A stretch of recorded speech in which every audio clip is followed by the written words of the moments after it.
And hey dudes, what's going on today, guys?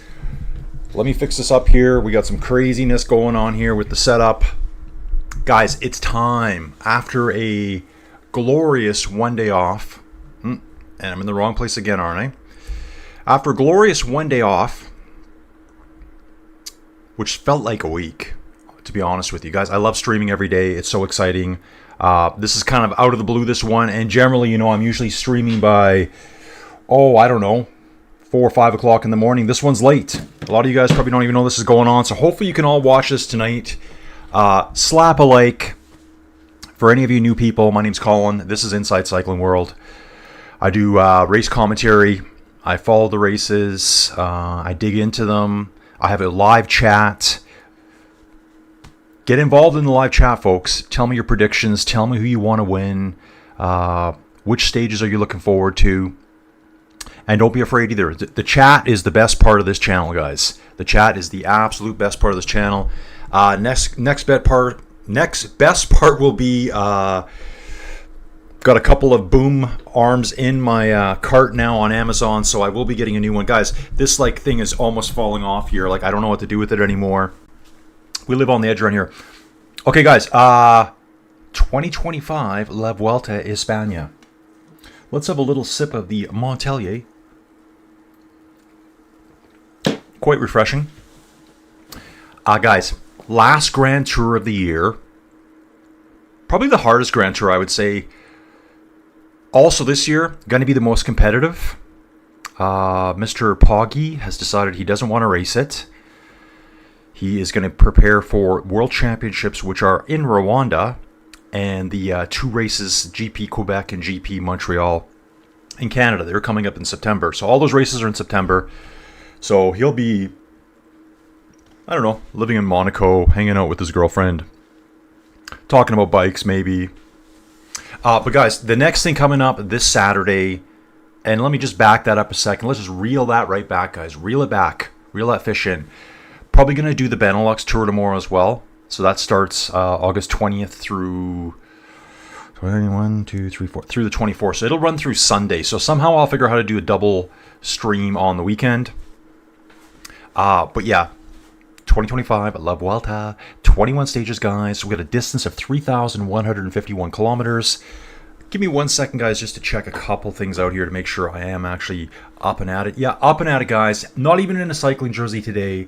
Little flowery. I thought, I feel tropical, hot weather, slightly warm here today. I think we're 26, 27 degrees Celsius. Let's take a look at this puppy here. Okay, guys. So obviously 21 stages as the other two Grand Tours are. And I'm just going straight from the websites here. 4 flat stages, 1 with a high altitude finale. So there's going to be a lot of uphill finishes.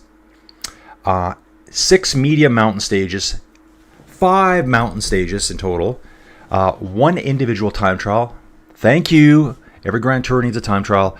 3 hilly stages with high altitude finales. 2 rest days. They also forgot to mention there's also a team time trial. That would have been a highlight for me for a stage breakdown. I think it's stage 5 is a team time trial. So what we can do here, guys, is just take a little quick look at the map. I was going to download this and thought I don't need to do that. So basically you can see here the transfer. That's that little dotted line. All the dotted lines are transfers. And you're going to look at the top here and see that we don't start in Spain. We start in Italy this year. The first 4 stages are in Italy, with the 4th stage actually finishing in France itself. So that's the stages you see up in this corner. We transfer on the plane overnight. You can see it here. And then most of the race is in the north. It's almost like the super duper tour of the Basque Country. That's what I'm going to call it. The Basque Country's all up here. We don't go south of Madrid at all. There's nothing in the south half of Spain this year, which is different. There's mountains down here we never touch. I think these are called the Beatic Mountains. We got the central system here. I think these are called the Iberians here. I think this one here is Iberians. This is obviously the Pyrenees. Up in this part of the world, guys, I've already done videos on this before. We have the Cantabrians in this part of the world. Right here. We also have the Cantabrian Sea. And then in this far corner up here, there are 2 stages up there. That's where we have the Galician Mountains. More geology coming at you, folks, throughout the Vuelta Espana. Let's take a look at it, guys. We're going to jump into the route here now. La Vuelta does have a really good tracking page, guys, so you can follow along with it yourself. I'll do most of my tracking here. I will be using Pro Cycling Stats as well. Premium, just so you guys know, pay your premium and get the good data. I'm a true believer. If you like a platform, a website, whatever it is, and they have a free version and a premium, just get the premium. It's so worth it. It's so worth it. You don't have to have the screen zoomed in so you don't have to look at the ads. Because I see people doing that all the time. Nice try. Nice try, bros. Doug Sanders here. Good morning. Doug, is it still morning? Is it still morning? Yeah, it's 10:56 in the morning. First person in is Doug Sanders. Doug, you are the absolute winner today. So, Doug, yeah, this is different, right? I'm 6 to 7 hours late streaming today. Got a good ride in this morning. We were out last night, saw Joey's dad in the hospital. So we've been to the hospital 2 days running. He's not getting out right now. We'll see how that goes. Hey, Bob, if you watch the video, we're thinking of you, man. Yeah, we popped in, took him a whole bunch of stuff last night. He's kind of stuck there for now. His leg doesn't work at all. He can't stand at all right now. So they're trying to get him recouped so at least he can go home. Anyways, guys, 2025 La Vuelta Espana. Let's just get straight into it. Remember, first 4 stages are not in Spain. We're going to just go stage by stage here. Just, we'll spend a little bit of time on each stage. Stage 1, Torino to Regia de Venaria, Novaro. Flat stage, 186 kilometers in length with 1,337 meters of climbing. We'll take a little bit of look at the profile here. Guys, being stage 1, straight out of the chute, this is going to be everyone and their dog looking to get the red jersey on stage 1. Every team will be trying to get their jersey today, get the red jersey on their shoulders. There is a sprint point on course here halfway through the course. Looks like about kilometer 95. There is one lone category 3 climb called La Serra. What I can do here is take a look at this too. One lone climb, 6.4 kilometers at 5.3%. So it's tough enough to hurt a little bit, but it's probably not going to drop anyone. That's not what I wanted to do. We'll come back this way. Here we are, guys. But it's quite rolly. Quite rolly, and there are some good launching points here near the end. I'm looking at kilometer 152 here. A little bit of a climb. Then it's all downhill all the way. It's going to be a super, super fast finish line. Sprint trains will be out. Look out, folks. Absolutely look out on this one. We will see a sprinter in the red jersey on day 1 on Italian soil. Quickly bounce to stage 2, 159.6 kilometers, flat with an uphill finale. So they're trying to introduce these more. 1,884 meters climb. So again, not really flat. Alba to Le Mans, Piemonte. Take a look at this, guys. Generally a flat stage, and then at around kilometer 134, it just starts gradually climbing. This isn't a brutal climb by any means. It's only category 2. Take a look at the mountain pass here. 9.8 kilometers at 5.1%. So this is not going to be enough to really bring the climbers out to play. Probably a strong man's going to win this one. Strong rider. Kind of the rider that can do a little bit of everything. That's good at doing final attacks. So that's how I think that one's going to go down. Obviously, we're going to have time, sprint points. Sprint points probably at the finish. I'm going to go through all that later myself. Stage 3. San Maurizio Canavesi to Ceres. 134K. Quite a short stage. It is classified as medium mountains. Almost 2,000 meters of climbing. You can see here we've got a category 2 halfway. Just taking a look at this guy. It is an uphill start. I can see breakaways trying to get away on this day. These are all type of this looks like a breakaway stage to me right here. It's only got a category 4 finish. Again, it's not really much of a climb at the end, but these hills in between are going to allow for maybe breakaways to form. Get out ahead. Hey dudes, we got Anthony here. Glad to see everyone slowly filtering. So this guy here, 5.5 kilometers at 6.5%. That's the category 2 climb. Then we also have 2.6 kilometers at 3.6%. And that's it for the climbs that are categorized. Obviously, guys, there's 2 other climbs that aren't even categorized at all right here. I can see this being a breakaway stage. So, guys, we're just going to go through each stage quickly, one by one. Get a feel as to what we're looking at. Stage 4 here. Okay, stage 4. Here we go. Susa to Verona. So this is the stage where we start in Italy and we're going to end up in France. 206.7K is classified as medium mountains with almost 3,000 meters of climbing. Taking a look. This is a weird, funky profile here. I think this is going to be a really, really hard stage. Sprinters will be hanging on for dear life. Like straight out of the gates, you're climbing.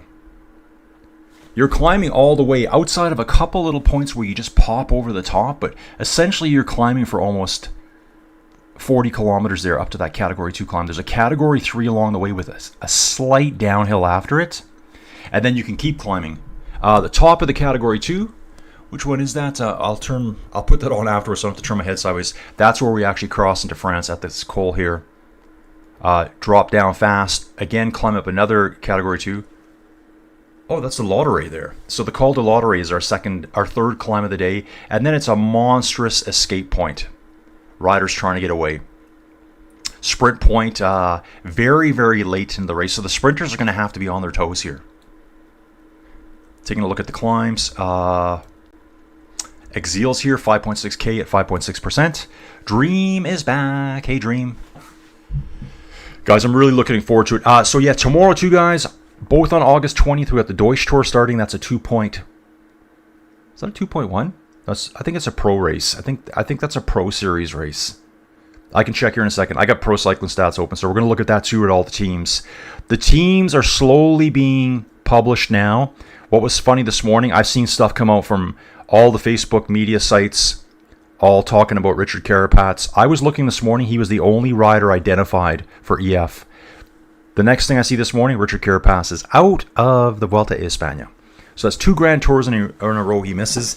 Didn't really say what's bothering him. I think he's got one of those long-term fatigue, sicknesses, illnesses, whatever you want to call it, where just for months on end, you're just under fatigue.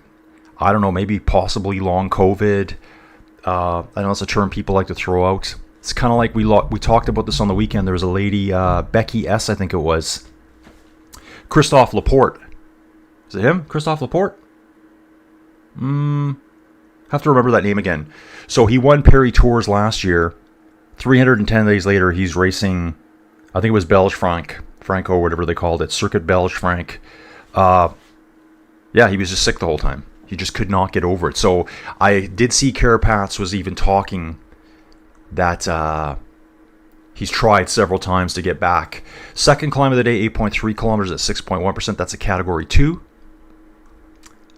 Here's the Lottery, 13.8 kilometers at 4.3%. And then you're basically just on a huge downhill here.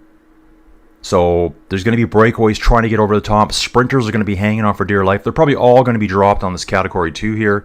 The pace is going to be so high. That's going to be a good stage. We're in France there. Then they got a big transfer. They do a big transfer overnight, probably later that day. And we find ourselves, I believe, I'm not sure if we're in Andorra here. I think we're in Andorra, maybe Spain at this point. Now, guys, this is going to be an absolute banger, this one. This stage here, 24.1 kilometers. I thought it was 26. Actually, you know what? I thought it was 20. I think they changed the distance. It was 20 kilometers for the team time trial and 26 for the individual. Let's see if that still sticks later on. So they've got it here as 24.1 kilometers. Pan flat, guys. 8 rider teams, absolutely smashing it in the team time trial. This is where we'll probably see a big change in the GC. So whoever's wearing the red jersey before this, whoever inherited it early on and manages to hold it, this is where we're going to see the big changes in the time gaps right here with the powerful teams coming out. And Dream, yeah, I think Jonas will now replace Roglic as the constant star of the Vuelta. Yeah, for a while. He does have this. He wants to get this as his third. To me, this is the real triple. I know in the past it used to be the Giro, Tour de France, and the World Championships, but this to me is the triple. It's the 3 Grand Tours. When Stephen Roche did the triple, it was the Giro, Tour de France, and World Champion. Where he won maybe 4+ GC trophies. Yeah. So this is going to be our time trial here. This is going to be big time changes here, guys. Remember, this is a World Tour event. We're going to have all 18 World Tour teams. And then we're going to have... why don't we have a quick look at that here?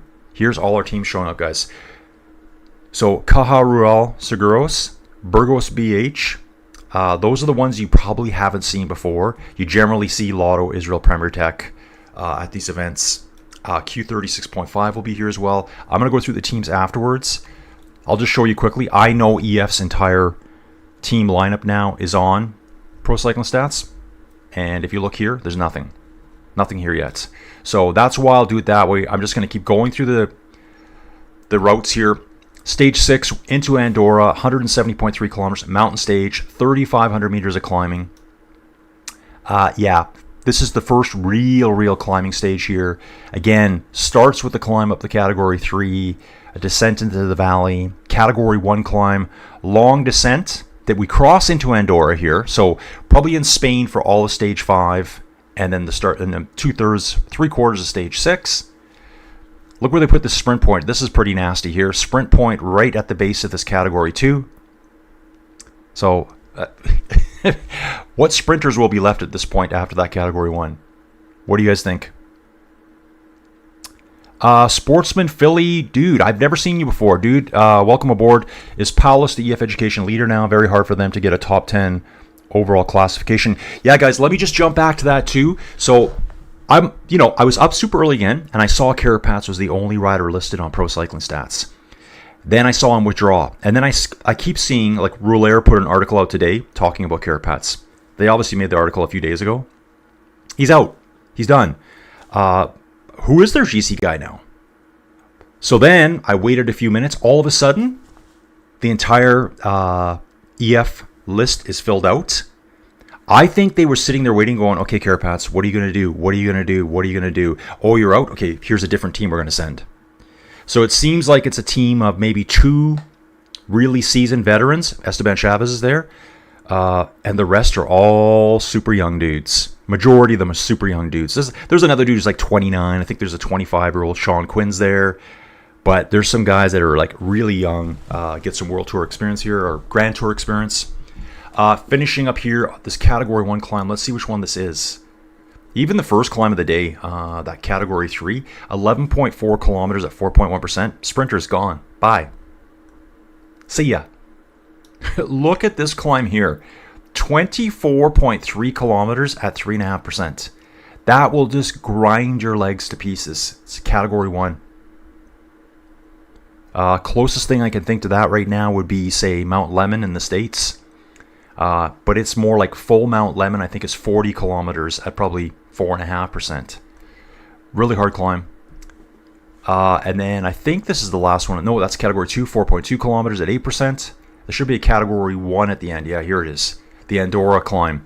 9.6 kilometers at 6.3%. Just to finish off your day nicely. Go back to the stage profile here. You can just have a quick look at it again. Yeah, there's that Category 1 right here. Going to be all super early starts, guys. And remember, if you're brand new here, or whoever's going to watch this later today, I imagine a lot of people at work, I will cover every minute of it. The beauty of these races, too, is that generally on flow bikes where I watch the video, they show the whole thing. So like this, for me, this will be a 4:35 in the morning start. And then we'll stream the whole way through. Let's keep rolling, guys. Let's keep rolling. I know I get really distracted. 188 kilometers, stage 7, mountain stage again. 4,200 meters of climbing. Again, look at this. Climber's delight here, guys. This is going to be an absolute war. 4 categorized climbs here. At least they categorized all the climbs. Category 1, Category 2, another 2, and finishing off with a 1 again. So this is going to give the lightweight climbers, the pesky lightweight climbers, a chance to get some time and keep it. Yeah, Sportsman Philly. I was just going to say, Paulus isn't even in the lineup. I'll get to that, though. Sprint point will favor the punchers. Yep. So let's just keep blasting, guys, and then we'll go through the teams that I see so far. I'll quickly talk about top 10, top 12 riders. Stage 8. Okay, guys, here the sprinters get to actually come out again. This is the one you may want to sleep in for. That's okay. It's okay if you're not here for all of them, guys. 163.5 kilometers, flat stage. Still 1,200 meters of climbing. Yeah, sprinter stage, right? This will probably be a day off for most of the riders outside of the sprint teams. There could be some attacks in this final segment here where it gets a little bit lumpy. Someone might take a long-range attack. You never know. What was the race? Yeah. Was it Surge? Was it Circuit Belge Frank? That breakaway stayed away all day. 4 riders stayed away all day. Always go on the attack. Stage 9. Hilly uphill arrival. I like this description here. 3,300 meters of climbing, 195 kilometers in length. Yeah, uphill arrival. I don't know, just call it a mountaintop finish. Right? It probably just finishes in a town and they didn't want to give it some coal or paso. Very lumpy, bumpy, this one. Breakaways, I'm thinking that's going to go there. With the climbers. Oh, yeah, this is going to be interesting here. This will be a tough breakaway one. I think they'll allow the breakaway to go, but then the sprint teams will be helping bring everything back because they're going to want to take out these points here. It all depends what's going on in the sprint race anyways. Those sprint teams will help the climbers get ready to pull back the breakaway on the climb. The climb does look like it might be a tough one. Category 1. 13.2 kilometers at 5%. Yeah, pretty decent little climb. Then we have a rest day on the Monday, so it won't be like the Tour de France that went 10 days straight. The Tuesday we resume. 175 kilometers, flat uphill finale, same kind of thing as before. Over 3,000 meters of climbing. The stage almost looks the same. The stage looks almost the same as the last one. I'm kind of thinking, am I looking at the same stage here? But I'm not. And again, they did it again here. Look where they put the sprint points. I guess they don't want the sprinters to get any points this year. Coming off the rest day, everyone will be pretty feisty here. I'm going to guess again, breakaway. Yeah, it looks like the same stage, doesn't it? We've got one category 3 climb in advance. A couple of real hills before that too. This guy back here at, say, kilometer 70, maybe 65 here, that's probably a category 3 climb right there. The rest are probably category 4s. Nothing classified there. Uphill all the way. Sprint point so late in the race, it's only 22 kilometers from the finish. So that's going to set up some chaotic riding at the end there. That category 1. The category 1 climb here is 8.3 kilometers at 4.5%. So nothing huge. This could be a stage that's available to anyone, I think. We're going to jump to stage 11. Bilbao to Bilbao, so just a big loop we're going to do. 157k, so a little bit shorter. 3,100 meters of climbing. Oh, I looked at this one yesterday. This one is going to hurt the legs so bad. This is the kind of the one where you never really get to rest that much. Category 3 climb off the rip, descending, quick descents into the valley systems, rolly in the valleys, climbing again, downhill again, sprinters having to battle their way back on in the valley systems, the auto boost, the gruppetto, trying to get back on every time, climbing again, downhill again. It's just rinse and repeat all day long. Perfect for the breakaway here, guys. Whoever's in the lead on this last climb, Alto del Pilque, whoever is in the lead there will win the stage. You've got a 12, actually you got an 8 kilometer descent into the finish line. That's going to be a good stage right there. Stage 12, 145k, medium mountains, 2,400 meters. Yeah, let's look at this Sportsman Philly here. I might be pulling for Movistar riders now with poor EF education problems. Gavira or Tejeda. I think it's Harold Tejeda, right? Pretty sure Harold Tejeda. I think I saw that name at Burgos. So I think at Burgos he was there. And pretty much anyone that wants to do well here uses the Burgos as a tune-up. Ooh, another good ride here. So category 2 climb, about a 40k into the race, flattish rolling in the middle, but still lots of places for people to take off. Category 1 at the finish, downhill finish. So Hard to say what'll happen this one. Probably a breakaway ride again. We will go look at all those riders right away. Ooh, yeah, this day. This day, guys. 203 kilometers. Cabezon del Sal to La Anglerue. Almost 4,000 meters of climbing. The La Anglerue, probably one of the most feared climbs in professional cycling. Anthony's asking, will this be redemption time for Vingegaard? Could be. Probably will be. I'm always going for dark horses, guys. I think there's so many other riders that can do well there. We're going to get to that right away. I'll go through all the teams. We'll look at the riders. If you guys want to look at a rider in particular, just let me know. So yeah, La Anglerue, guys. And what's brutal about this one, it's pretty flat and just starts climbing gently. They're already going to have 154 meters in their leg before they take on the Category 1 here. I'm going to bounce right to the mountain passes here. They got a Category 1 at 154K, 6.3 kilometers at 8.4%. I didn't see Benny. I didn't see him. Dream's asking, is Benny not on the start list? We'll get to that, guys. Then we got a 5.5 kilometer at 8.8%. That's at a kilometer at 181. And then this little guy here. 12.4 kilometers at 10%. Very deceptive climb, guys. I should have had another app open to show you the climb. There's parts of the Anglerue that are well over 20%. Multiple points, too. So a very tough climb. Probably one of the toughest climbs you're ever going to see the pros ride. There's tougher climbs out there. They just don't ride them. So this will probably be full GC implosion right here. All the pretenders will be out the back. There's going to be some people in the top 15 that are just there. They found themselves in the right breaks. They're riding decent. This is going to separate them all here. Can Pidcock win the points jersey? What? I have no idea right now. Mats Pedersen's here, guys. So Mads just completely dominated the Tour of Denmark. He went on a 40, I think it was a 42 kilometer solo break, pulled back 4 riders, passed them all, and just went by himself. Mads Pedersen here is probably going to be in big contention for points jersey. The next day, stage 14, La Farapona. 136 kilometers, short, 3,800 meters of climbing, and another brutal one. Just another brutal day. Remember, too, guys, Spain, I guess they did the riders a favor this year. They didn't keep them in the south where it'll be 40 degrees Celsius every day. It should be a little bit cooler here in the north, but not much. Outside, late season legs. Are their legs still in form? 3-week Grand Tour. Basically in the heart of Spain. Hot weather. It's probably going to be 32, 35 degrees every day, except on the top of the climbs. So again, another hill climber specialty race here, stage here. Category 3, Category 1, and another Category 1. Sprinters, long gone. And again, they do it here. They're making it that the sprinters are going to have to fight for every point.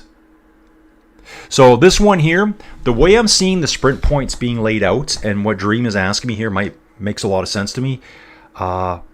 These sprint points, green jersey points, are they really sprint points anymore? Or is it just how good of a rider are you on course? Can you get yourself to that point as quick as anyone else? Because I don't really see that being a sprint point. After all those rollers, you got sprint points on halfway up climbs. This is where the green jersey, I think, that we saw at the Tour de France. I mean, today's got the green jersey at times. It's not the all-out sprinters anymore, as it has been for years. Hope that makes sense. Stage 15, medium mountains. Yeah, but yeah, 3,300 meters of climbing as medium mountains, 168K. Perfect for the breakaway, guys. I can see this one being a big group in the breakaway here. Bunch of riders, stage 15. They know they got to do something. We need to pull back time. At this point in the race, there's going to be multiple battles going on. It could be a battle between 13th, 14th, and 15th. Teams are going to try to go up the road. Breakaways are going to form. And this is up and down all day long. Sprint point here again. We're not going to see any of the top sprinters getting these points. I just can't see it. There's no way. It's all going to be devoured by the breakaway. Sprint group may be able to pull them back before the end. They're going to be behind at this point. So that's going to be a tough day there. We enter our second rest day next Tuesday. This will be September 9th. Medium mountains again.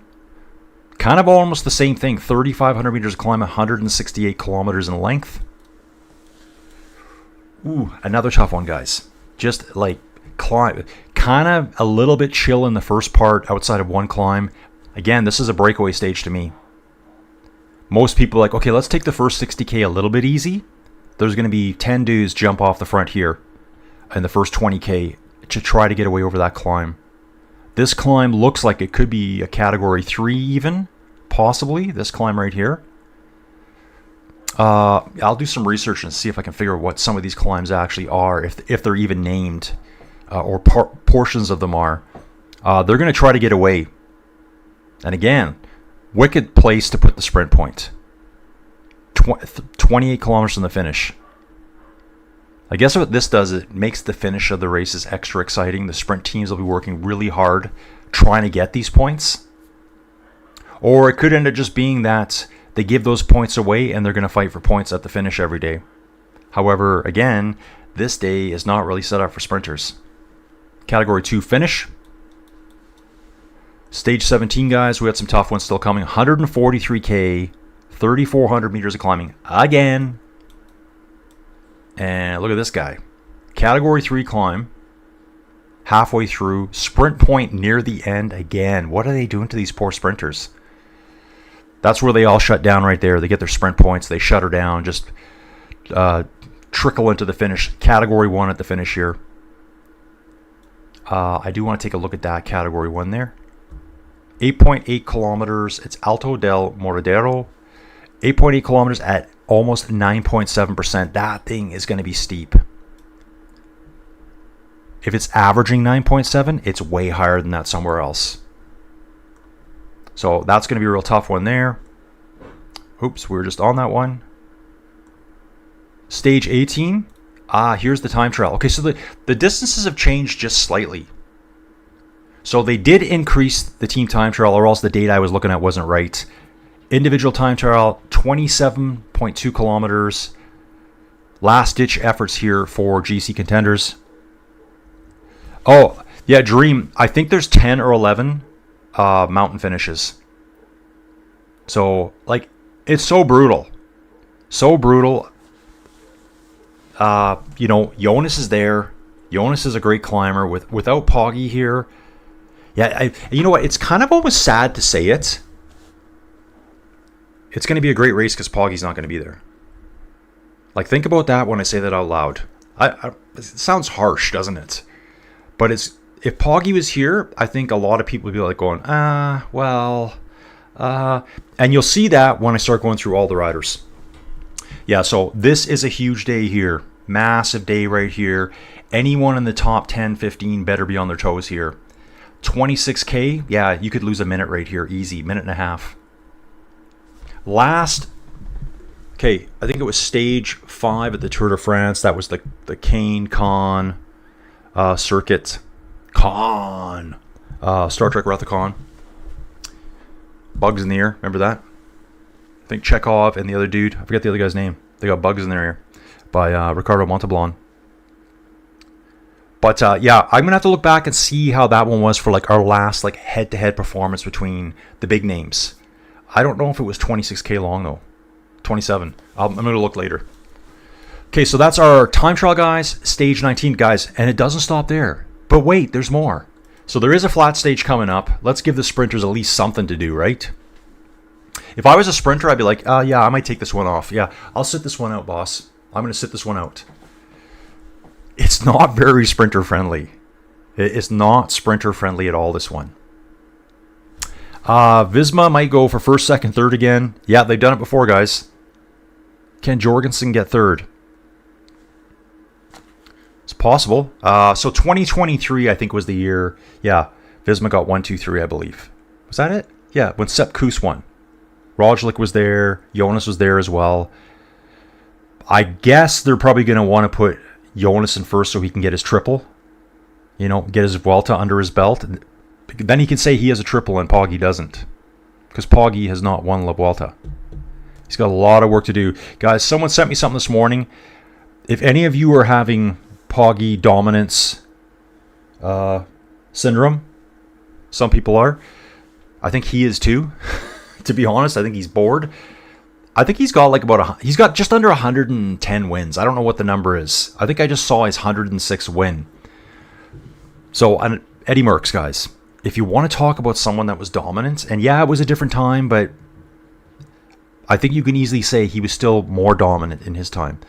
Eddie Merckx had 279 professional victories. Poggy has 106. Poggy will never get to 279. He won't survive. Like, there will be nothing left of that dude. So he'll be well retired before he's anywhere near that number. But yeah, so you can see why in the past the French hated Eddie Merckx so much, that they were like throwing things at him. They punched him as he was doing stages of the Tour de France. So stage 19 will be, here's the sprint stage. Go for it, guys. Stage 20, and get ready for gadoosh time, guys. 166 kilometers, 4,200 meters of climbing. So not the stages here at La Vuelta, there's none that are as big as what we saw at Tour de France, but there's just a lot more of them that are hard. So it's going to be like a real grinder. Yeah, I was going to say Marianne Vos. I saw her too. Yeah, I actually, Dream, I think I asked you in the last video how many Marianne had, but you must have stepped away for a minute. I think I heard someone say that she had 248 wins. So your 250 here sounds just about spot on. So Marianne Vos would be, she's the female Eddie Merckx, without maybe having all the Grand Tour wins, only because she didn't have the Grand Tours to do. They're coming though, guys. They are coming. Let's quickly get through this now. But yeah, this is another killer here. This is Bolo del Mundo. Is that what it's called? Yeah, Bolo del Mundo. I think this is the one where they have all those concrete slabs they got to ride up at the end. Crazy climb. Yeah, wicked day again. Category 3, a 2, a 1. Again, a super late. Guys, who's going to be left here? This is when I go back to Dream's comment, can Pidcock win the green jersey? Yeah, on a stage like this. This is where he can do it and get green jersey points. The better sprinters are not going to be able to hang in this kind of stuff. Not this late into the race. Finishing up, I think this is our... Actually, there are 2 Especials. So an Especial for Spain. It's an Ors category in France. We will take a look at this guy here quickly. Let's not even worry about those ones. Those are just the little warm-ups. Bolo del Mundo, 12.3 kilometers at 8.6%. Guys, I'll have better graphics and stuff like that when we're doing the race. Finishing up in Madrid, so here's our parade day. Nice and flat, 111.6 kilometers, 917 meters. One little sprint. Finish line sprints. Maybe there'll be a battle for the green jersey points. We're not sure. Let's just jump straight over to Pro Cycling Stats. Again, I'll show you this here too. The teams. At this point, even if we look at Visma, there probably won't be anyone here. They just don't. Hey, whoever's doing this in Spain, whatever. Just fill them out. Do your job.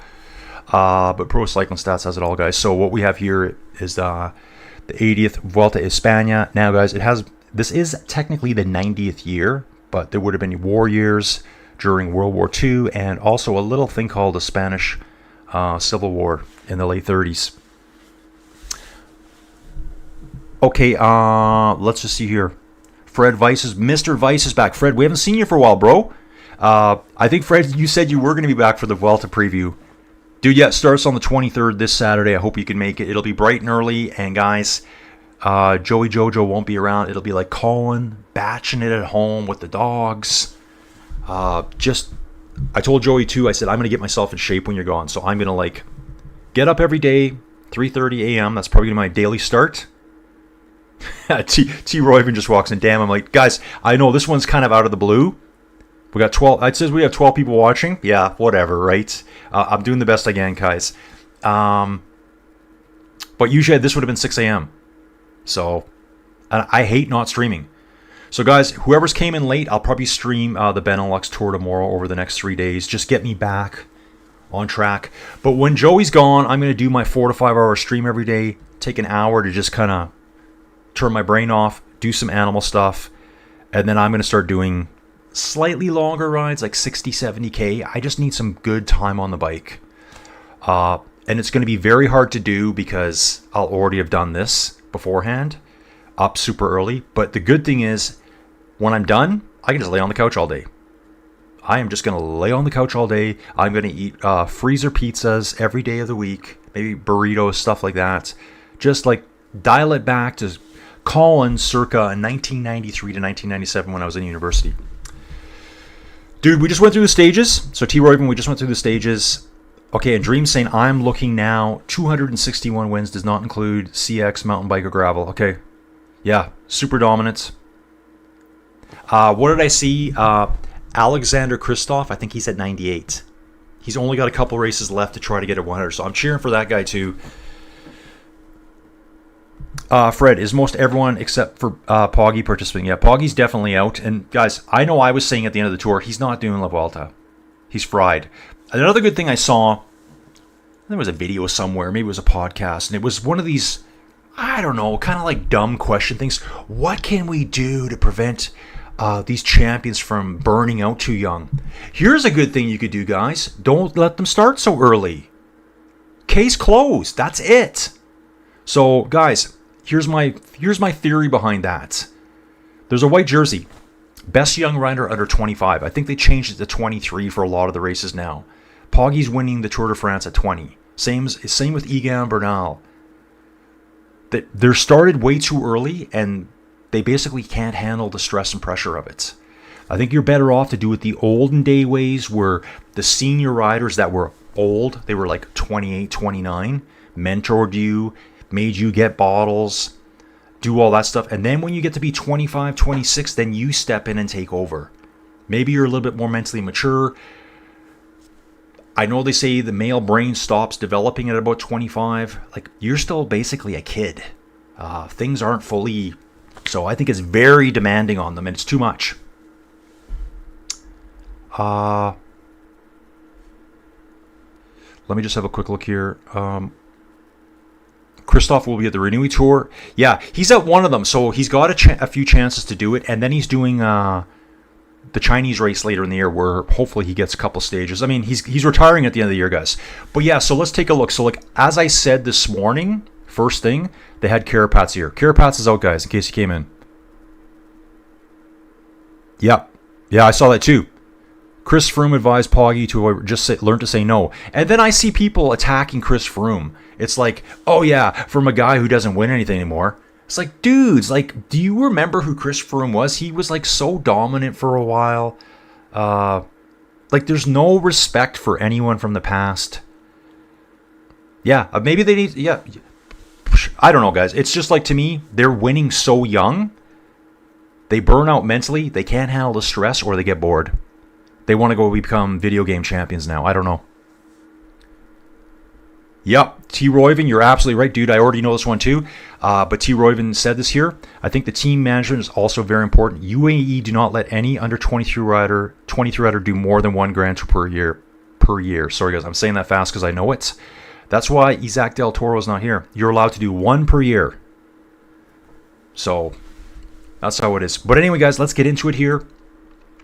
Here's our teams. So as soon as Carapaz was announced, I jumped back on here, and the whole team was here. I think they had this team ready to go. Yeah, Chris Froome can walk the walk. Exactly, dude. But there's all these other people like, oh yeah, he doesn't win anymore. He's a loser. He's 40. You're like, oh, okay, whatever, dudes. Like, total keyboard warriors. Guys, you know the only time I'm biased is when it's a breakaway, right? Otherwise, I'm going to tell you exactly kind of how I think it is. Try to see all angles, all points of view. I get it. Poggy's probably under huge pressure. He's sick of the same questions every day. Like I said, if I met him, I'd be like, dude, you want to play some Call of Duty? And he'd probably look at me like, bro, yes, I do. That's a good question. Yep, supposedly Bike Terra is going to have it, dude, so I can get some better graphics going. And the tracking system for La Vuelta is a good one, too. The tracking system for La Vuelta is going to look like what we had for Tour de France. They must be using the same software to do it. So I'll have that. I'll have Pro Cycling Stats as well. So I'll be jumping in and out. Actually, I'll probably have it on a second screen, I think. And I'll have Bike Terra when I get it. So this morning, guys, not one of these riders was mentioned for EF. But you can see here, Esteban Chaves. So here's the senior rider on the team. Esteban Chaves, 35 years old. Tons of experience. Just rode the Vuelta a Burgos. Having a pretty decent year, like Tour of Austria, 8th place. Criterium de Dauphiné, 20th place. Second in the GC way back when in 2016 at the Giro d'Italia. GC in the Abu Dhabi, 2015. So those were his years. We can quickly look at that here, guys. PCS rankings, 2016 was his year. Other big names there. Okay, so you got Esteban Chavez. Big name. Ryan Archie. I just saw Ryan Archie at Burgos, so he was using that as a tune-up race. To be honest, guys, a lot of these other names I don't know, but here's a name you're going to know right here. Boom. Markel Balaki. Does that name sound familiar to anyone? Does that name sound familiar to anyone? Josipa Balaki. Take a look on the right-hand side, guys. His dad is Josipa Balaki right here on the right-hand side where the mouse pointer is. So his dad was the dude that crashed on the corner where basically his tire stuck to the road, crashed, ended his career right there and then. That's when a certain Mr. Lance Armstrong, I got some comments about him coming up too. Mr. Lance Armstrong went cyclocrossing across the field, basically had to dismount his bike, jump back on and keep going. That was a really cool day though. Yeah, dude, me too. I had Carapaz as my dark horse favorite for the Tour de France. Kind of like, okay, if Jonas and Taddy both eat bad burritos and get sick, okay, Carapaz can win. Okay, I'll have to look that up, Fred. Yeah, I don't know what they pay for the La Vuelta. So, yeah, I mean, this guy's 20 years old. Mads Michaels here, 22 years old. This is another rider I don't know anything about. I could go through them all. He was at the Tour of Poland. Sean Quinn, I think, is 25. Yep, and he is the U.S. 2024 road race champion. That's why he's decked out in the U.S. jersey there. Alpecin de Koenig has only mentioned 3 riders right now. Arkea B&B Hotels, no one. So, yeah, is there a favorite on EF? There's not now. There was Carapaz. I would have easily had Carapaz like as a top 10 GC guy, for sure. If we look at Astana, let's go to Astana here, guys. Astana's pretty interesting to me. Really good team here. This dude right here, Lorenzo Fortunato. This guy. Really good climber, GC rider. We'll take a look here. Look at his Vuelta a Burgos. Finished 2nd place overall in that race. It's only 5 stages. Tour de Suisse, he was 48th. Giro d'Italia, 24th. Like, he's getting right up there now. He's young. This is his opportunity. Well, he's 29, actually. But he's just getting there now. Good climber. This one's going to be all about climbing. So he won the KOM at the Giro this year. Won a stage at the Giro. GC Vuelta Asturias in 23. Lots of race history behind him. This guy looked really good at Vuelta a Burgos. So this guy, Fortunato, he would be another guy I would put it like in top 10, 12, 15 positioning here. In support, Wout Poels. This will be like a super worker on the flats. Well, there's barely any flats, but he'll be super domestique there. Here's Harold Tejeda. I think someone earlier mentioned Harold Tejeda, but I think we were talking Movistar, so maybe there's another Tejeda out there. Again, climber, GC rider here, Harold Tejeda. Tour de France, 44th place. So that's all he's done. He didn't do any racing after Tour de France this year. Interesting. A lot of, like, this last month, guys, has been insane for racing. Absolutely insane. Sergio Higuita here, 28, a climber again, GC rider. So I think Astana's got a lot of GC hopefuls. It's just not really a top 3 GC hopeful, I don't think. But can see them having riders in the top 10. That's Harold Tejeda there. Harold Martin Lopez. I think I've seen this name before too. He was at Vuelta a Burgos. I'm going to read the chat here, guys, because I know you guys are going to give me some good information. Okay. Yeah, T-Royven, exactly. Fortunato should go for the mountain classification as he did the Giro. Yeah, he's a great rider. From what I saw of him earlier this year and at Burgos just recently, great rider. Oh, just go for the KOM. T-Royven's saying just go for the KOM jersey. Yeah. And there is a lot of... And T-Royven's got it bang on here, guys. There's a lot of GC contenders here. So Arkea B&B, I don't know, is Vauquelin going to be here? Like, they haven't announced anything yet. You'd think they'd have to announce something like a week out.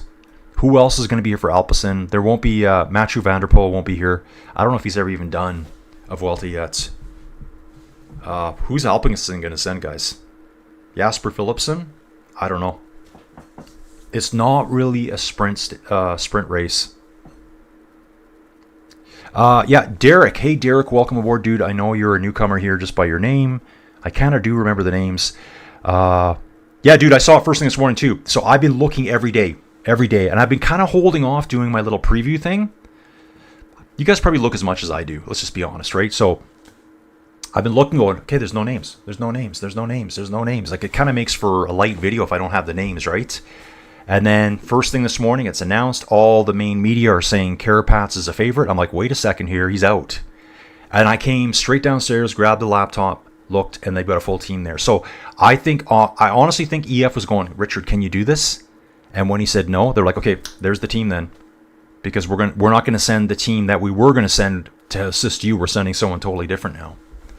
Remember, EF has to race the Benelux Tour tomorrow as well. And they'll probably be at the Dorsch Tour. So yeah, Astana should be pretty interesting. Lots of good climbers. As T. Royven said, could be just good for them to go after the KOM jersey because there's going to be so much GC competition here. We'll go to Bahrain Victorious here. Just quickly browsing it through. Jack Haig, Santiago Buitrago, Torsten Train, Damiano Caruso. Okay, Damiano Caruso, brain kick in. He won, I think it was stage 4 of Vuelta a Burgos. Wow, I pulled it off, guys. Damiano Caruso won stage 4 of the Vuelta a Burgos, and that's an awesome race. Guys, I can kind of tell by my numbers of my videos, lots of people, well, not lots compared to the Tour de France, but compared to like the Tour of Denmark, the Tour of Romandy, those other races, Vuelta a Burgos, people will consider that to be a very, very high-end race. He finished 45th overall there. Look at the Giro d'Italia. The guy finished 5th place overall. 5th place overall at the Giro d'Italia just this year. Tour of the Alps, 6th place. Tirreno Adriatico, 66th. Not like, perfect form there, but he's getting stronger as the year goes. Hopefully his form's still there. 37 years old, getting 5th place at the Giro d'Italia. Come on, Shaka Khan. Like, that guy's right there. And GC rider, climber. TT's not bad. We've got this dude. Here's the main guy we're going to be looking at here. Antonio Tiberi. He's the youngster. You'd like to think that maybe he'll hold up better. Just that experience, age thing, youth, and resilience. Just got 2nd place at the Tour of Poland. World Tour race. So he got 2nd place there. And this guy was right at the front all the time. I caught all the highlights. He's got, just quickly, he's got 4 top 10 finishes at the Tour of Poland. Giro d'Italia, right here. 17th. Just reading stuff here too, guys. Yeah, so Derek, yeah, I'm got it too. Carapaz is always one of my favorites to watch. Vauquelin just had surgery, probably out for the season. Okay, I didn't know that. Bora Hansgrohe is throwing in the towel, bringing the TTT team. Would love to see Caruso win a stage. Dude, Caruso looks on form right now. When I saw him at Burgos, and Burgos had like a really, really strong lineup. So this guy here, I think, is who they're pushing for their GC rider. I mean, he won the Tour of Luxembourg last year, 2nd to the Tour of Poland this year. Yeah, lots of good stage results, right at the front all the time. Yeah, Derek, exactly. Like, I mean, guys, I haven't even talked about that yet. Most likely what's going to happen, like let's say 95% chance, it's going to be a battle between Visma and UAE, just like we saw at the Tour de France, which is great. It's going to be a different kind of battle. We're going to basically see Visma's Tour de France team almost, and a new improved UAE team. New and improved? Okay, more exciting. How about that? Why don't I do that then, guys? I'm going to jump to Visma right now. So Team Visma, Lisa Bike, Jonas Vingegaard. Guys, what do we need to say about him? Two-time Tour de France winner. Never finished... how many Tour de France has he done? Has he done 5 or 6? Never finished less than second place. In support. So, yeah. This is probably your... If you're a betting man, well, maybe you like to go on the long shot, so maybe don't bet on him. But Jonas has a very, very good chance of winning this race. Like, very, very good. Support, Sepp Kuss. 2023 winner of the the Vuelta Espana. He's won multiple stages at the Vuelta Espana. He's won stages at the Tour de France. Won the Vuelta a Burgos last year. So guys, that's what I like to say. These lesser races that you don't think about, these World Tour guys are still riding them. These races are important for them. Mostly recent result would be 17th place at the Tour de France. So that's his climbing domestique here. Axel Zingle, or however you want to call it, saw this guy a lot at the Tour of Denmark. I did that race too. 18th overall, 3rd place, 2nd place finish. Actually, yeah, I did know he got 2nd place on that last stage. 4 days of Dunkirk, 26 years old. So he's got some racing under his belt right now. Ben Tullett, Team Visma Lease Bike, 23 years old. GC rider, pretty well-rounded rider outside of the sprint. Hills, he's good. Climbs, he's pretty good. TT, Tour of Norway in 2023. Just got 3rd place at the Tour de l'Ain. So we'll T. Royven, I agree with you on Carrizo, Derek Mack. It will be a battle between those guys. Yeah, Visma will be fighting off Almeida and Ayuso the whole time. That's going to be a superb battle. Like, if someone said, nah, no Almeida and Ayuso, we're sending Poggi instead, I'd be like, oh, really? Like, I would be disappointed right now. Just saying. Because then it's a totally different race. All the races I do, guys, all the inside cycling racing I do, and if you don't know me, guys, I do a lot of inside cycling. You can probably see my handlebars back here on my bike. Some of the best races I see are not for the people that win. It's the people that are like, there's 80 people in a race, and there's 3 dudes fighting over 49th place. And they're like just going at it. Yeah, the numbers aren't as good, but they're just going at it. So I like seeing the other battles. Okay, so Ben Tullett, Dylan Van Barl. Where's Dylan going? Yeah, Dylan goes to Soudal next year, guys. So he will be leaving and going to Soudal here. You can see it. He'll be staying the rest of 2025. It's not an immediate transfer. Powerhouse engine. Obviously, everyone knows won Paris-Roubaix in 2022. Wow, I didn't know this. GC Tour of Britain in 2014. I did not know that. So Powerhouse Domestiques there. Matteo Jorgensen. Yeah. I'm sure in their heads they're thinking Team Visma Lease Bike, Jonas, Matteo, Sepp on the podium. Zingle's got a really good sprint on him. So T. Royven, I can see that. I saw him at the Tour of Denmark, and I saw his sprint. So they should let him go. Wilco Kelderman, seasoned domestique. 34 years old here. And then let's just go back again. Guys, these guys are stacked. Tour of Denmark in 2013, he won it. Multiple stage wins at the Giro, including one this year. Oh no, 2nd place. 2-time 2nd place at the Giro. Tour of Alsace, Tour of Norway. Let's not forget Victor Kampenarts is there as well. So really stacked team. Right beside them, this makes it nice and simple. Team UAE, Team Emirates, XRG. This team here, guys. So they got 2 GC leaders here. And strong GC leaders. Like, when you look at Team Visma, 1 GC leader. That's it. The other guys could, Jorgensen could ride for GC, but I think Jonas is so far and away the GC leader. When you look at UAE, João Almeida, solid, super solid GC leader. Juan Ayuso could lead any team out there. 22 years old. Let's look at him first. Did not finish Giro d'Italia this year. 39th at San Sebastian Classic. Circuito de Getxo, 2nd place. That was only 2 weeks back. Vuelta a Catalonia, 2nd place overall. Tirreno Adriatico, 1st place overall, guys. Boom for this guy. Boom, boom time. Super solid, 22 years old.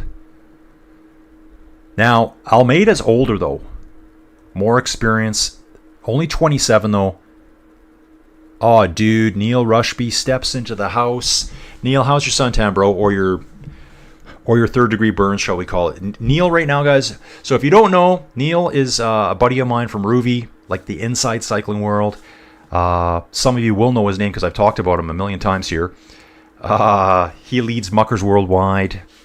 It's a big race group over on Ruvi. He's somewhere down. He's in the big island in the Grand Canaries, the one with Teide on it. Teide with the big volcano, the huge volcano with that huge climb on it. Thank you for contributing to the channel, Neil. I really appreciate that. Keeping the channel rolling. The Vuelta, guys, is going to explode this weekend. T. Royven here saying, Anthony's saying Ben Healy for at least one stage win. Dude, he's not here. They didn't send him. I thought this morning too, why wouldn't you send Ben Healy? So Ben Healy's not here. Kelderman has a record for most days without a win. Wow. I did not know that. Yeah, Neil, thanks again, dude. I will have some sangria this afternoon. Yeah, Derek, apparently Ayuso wants to leave UAE next year. I know, it's so hard with UAE guys because they're too stacked, but let's look at Zhao. This is his year. Okay, he didn't finish Tour de France. Oh, yeah, he crashed after... He withdrew? No, he did. He finished on a stage. So he crashed on the Mer de Bretagne, which was stage 7.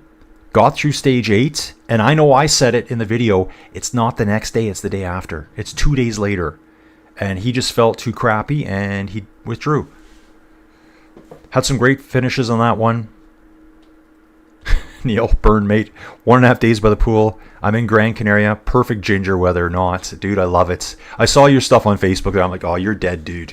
You are dead. Well, at least it's nighttime there. Sun's going down. Yeah, guys. João Almeida, first place at the Tour of Switzerland. Got the points classification. Second place in mountains. Tour of Romandy. He got first place in that as well. Tour of the Basque Country. So... hills that we're probably going to be taking on over the next 3 weeks. We're in the Basque Country in northern Spain.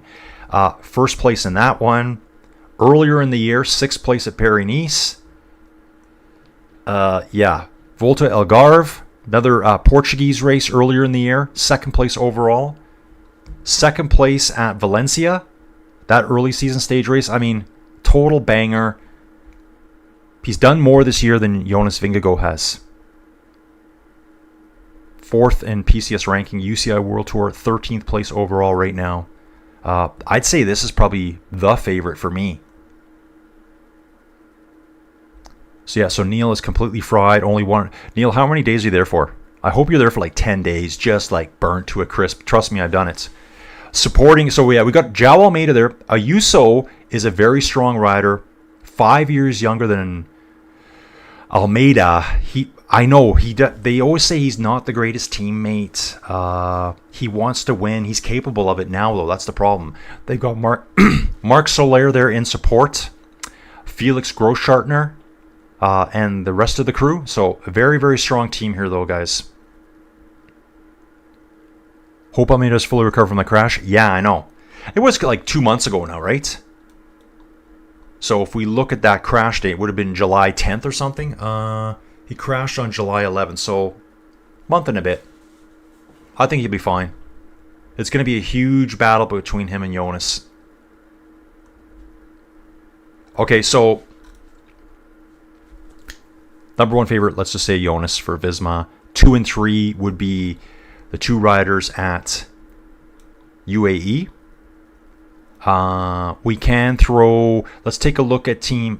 Picnic hasn't told us much either. Where do you guys want me to go next? Oh, I'm seeing so many riders to look at, guys. Okay, so I'm going to kind of start away from the top again. We've got Damiano Caruso and Antonio Tiberi. They're going to place well. Are they GC favorites? They'll be thereabouts, like at the top, but they're not going to be fighting for 1, 2, and 3.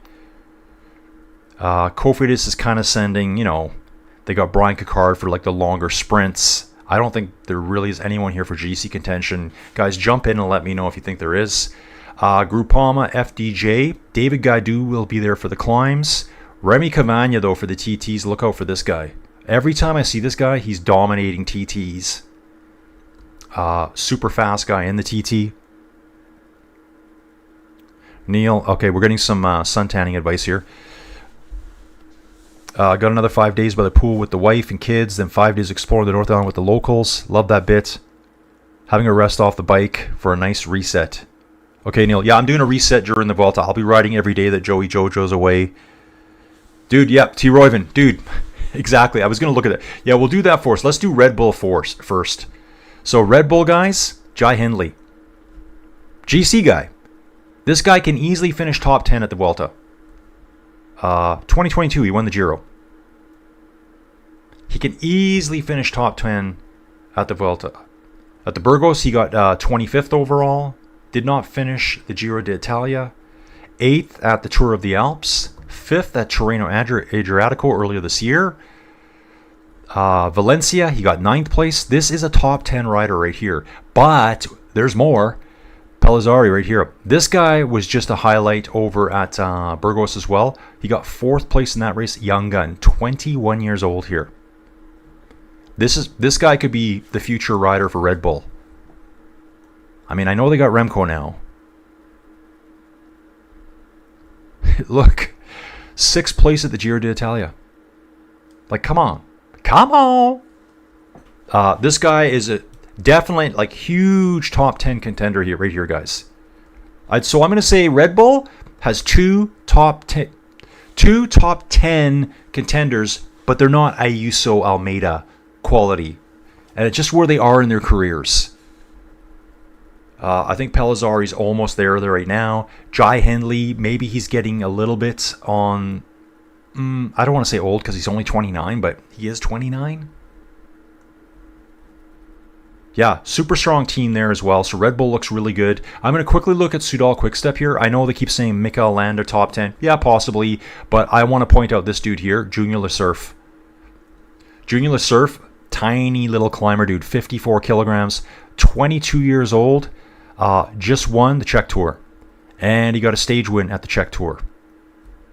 So for Soudal, this could be like their GC future here. This guy. They're not really designed to be a GC riding team. If you didn't see it, guys, you find it somewhere on YouTube. I did do some race commentary on it. Obviously, I can't show you the race videos or else my channel gets taken down. Really, really good race, the Czech Tour. So it's a 2.1, meaning stage race at the 0.1 level. That's the third tier of professional racing. World Tour, Pro, 0.1, 0.2. Fantastic race. I'm going to definitely do the Czech Tour, the whole thing next year. Tough race. So I'm going to think this guy is going to be their GC guy. I think Mikel Landa goes there being their GC guy, but something will happen. So he got 18th overall at Vuelta a Burgos. The Giro, he crashed out on day 1. So he's coming back from a pretty serious injury. He did ride all of Burgos, looked pretty good. At Burgos, he did go on one huge attack by himself. Got away, but they just reeled him back eventually. Can still climb, I just don't know. He is 35. So I'm thinking he should be super domestique to Junior Lesurf. I think Junior Lesurf's got some confidence behind him right now. So remember this name, Junior Lesurf. Young Belgian dude. Rounding out the team, they do have Valentin Perry-Ponch. If you guys don't remember that name, he won Mont Ventoux this year at the Tour de France. Did finish 41st overall. So again, this guy's pure climber. So these pure climbing teams, you know, between Landa, Perry-Ponch, and Junior Lesurf here, they might be able to do something. So they haven't filled out the rest of the team. You got Vervaki here, Lewis, Pepijin, Renderdink. Where did I see him? Oh, Poland. I think I watched him in Poland. Or the 8X Cycling Classics in Hamburg. That seemed to be rounded out. Okay, so let me just go back. So yeah, T. Royven. Don't forget Pellizzari. We didn't, dude. I do have that guy on my list. Yeah, possibly top 5. I'm definitely 100% top 10. They have a very strong team. Jai Hindley there as well. Nico Denz. Oh yeah, don't forget this guy. If you don't know this dude, Finn Fisher-Black, 23-year-old. I think he's like 6'3". He's got a sister. Do you know his sister's name? I know Dream does. A few of the rest of you might hear as well. Let me know if you know his sister's name. Just let me know in the comments. Just give me your first name. Yeah, so strong team there. So it's like tier 1 teams are definitely Team Visma and UAE. I mean, and like 1B is Red Bull. I think they're like the third strongest team here, if I look at it. Yeah, okay. Then now I'm looking at Lidl Trek, guys. Let's take a look at Lidl Trek. Mads Pedersen, points jersey winner. Really, just a really good overall rider. Smashed it at Tour of Denmark. He's not going to be climbing the mountains, taking off, but he's going to be fighting for all the points. Just a really strong all-rounder. Not afraid to go by himself either. But here's their GC guy, Giulio Ciccone. This dude here, 30 years old, but is having an awesome year right now. 5th place at Vuelta a Burgos. Probably could have won it. Stage 1, Isaac Del Toro. Basically, accidentally crashed in front of Ciccone. His hand went out, as in the hand of God, and pulled back. Yeah, Dream's got it right away. Dream already for the win. Neem Fisher Black. So the hand of God impeded Ciccone. Somehow, they didn't have a neutralized finish because it was an uphill. So if you crashed and you had a mechanical, too bad. He lost 1 minute and 20 seconds. Finished 5th overall in the GC. Won the last stage up the hardest, up the Queen stage. Lagos de Nela here. Where he beat Isaac Del Toro too. Won the San Sebastian Classic. So this guy's kind of on fire. This is their GC guy for Lidl Trek here. Where's Evan? Evan doesn't even know we're doing this. So that's the GC guy. Mads Pedersen will be their points guy. Soren Craig Anderson looks really good right now too. Lidl Trek dominated the Tour of Denmark. Carlos Verona, that's another climber here in support of Ciccone, GC and climber. Julian Bernard, Jean-Francois Bernard's son. Dan Houle, Andrea Baglioli, rounding out the team here. So we're just going to have a quick look at all of these here. Where do you guys want to go next? I'm just reading here too, guys.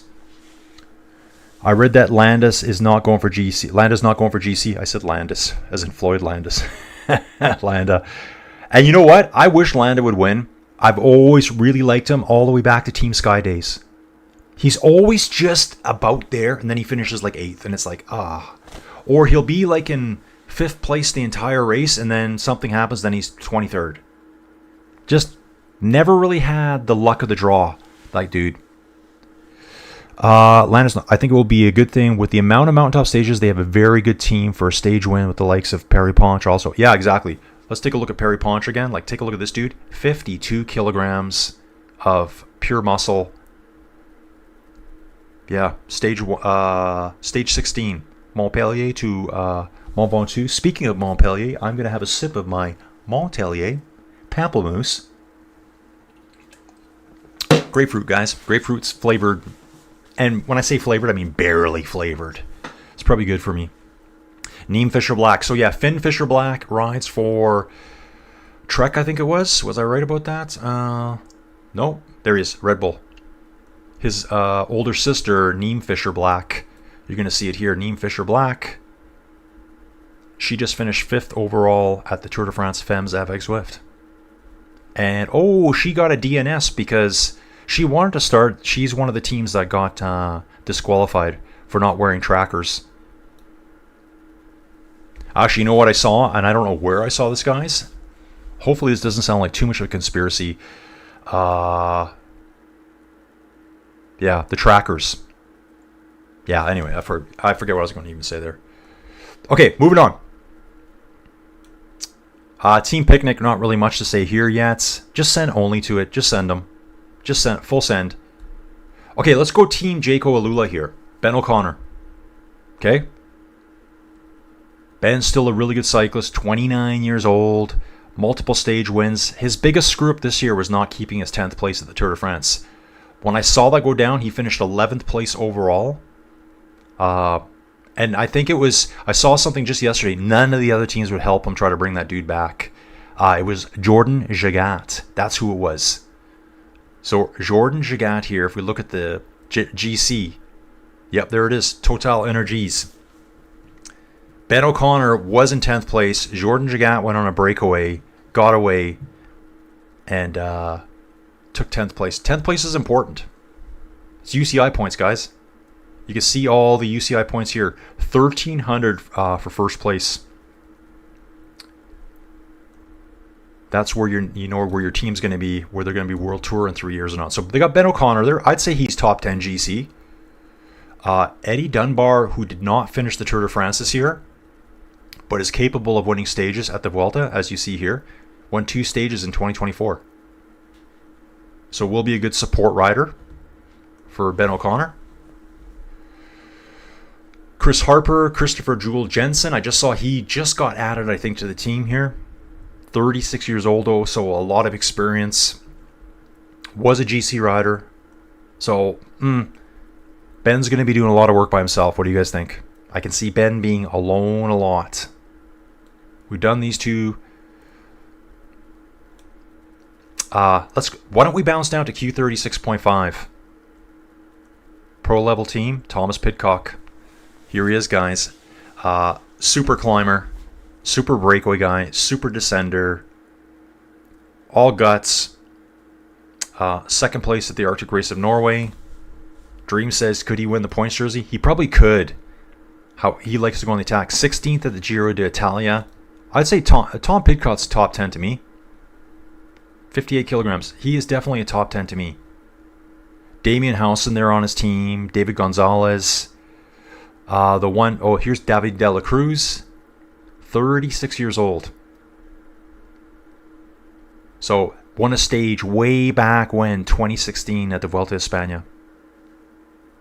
So, lots of experience here. The guy I'm going to be watching this year, right here, this dude. Nicholas Sukowski. Yeah, he's Canadian. I get it. So you're going to be like, oh, Colin, you're being that dude. Yeah, I guess I'm that dude. A lot of you saw it. I was talking about this dude, and then his dad came into the chat. And his dad was the one, he said, big scoop, Vuelta. Because I said, is he doing the Vuelta next? And his dad confirmed it. So he will be there to support. He's kind of an overall well-rounded rider. You know, doesn't have huge sprint, can TT, can climb a little bit here. Yeah, True Urban says he wants to go for top 10 for Pidcock. I can see it. Hopefully Nicholas can help him. So I was watching him over at the Vuelta de Burgos. And he crashed out. I think he broke his collarbone here. His dad told me this. It's so cool. Like, yeah, hey dude, your dad was talking to me on my channel. Like, unbelievable. Yeah, I said, well, what happened? Oh, he broke his collarbone. He was out 6 weeks or something. T. Royven saying good luck to him. So I don't think T. Royven thinks Pidcock can get top 10. Then we've got Burgos BH. Riders I remember here. I bet you a lot of these riders were at this dude right here. Carlos Garcia Prina. I think he won the mountains. Yeah, he did win the mountains. He won the mountains classification at Vuelta de Burgos. Was a pretty tough mountain race as well. This guy can climb. Won most of those points on the first stage, I believe.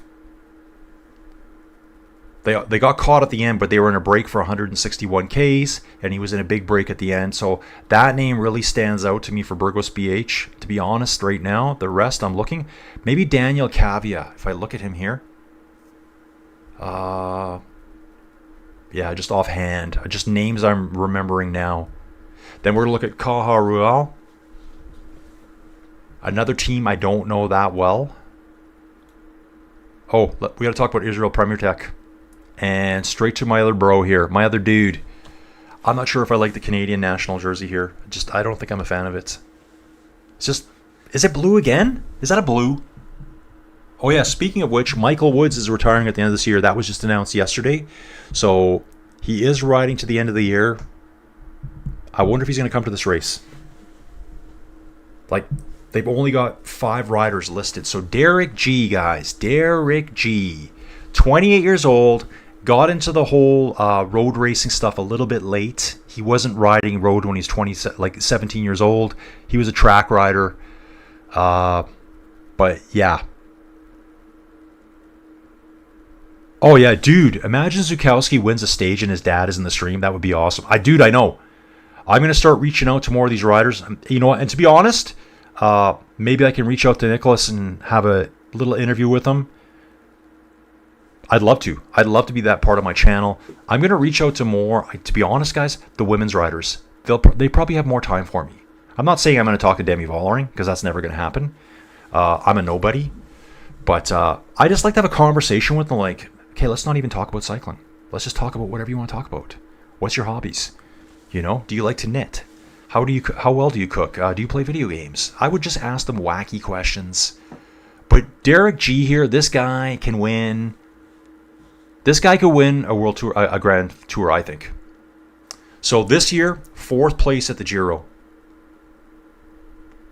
O Gran Camino. Okay, I think that's a later season race, I believe. Stage at the Criterium du Dauphiné. What else do we got here?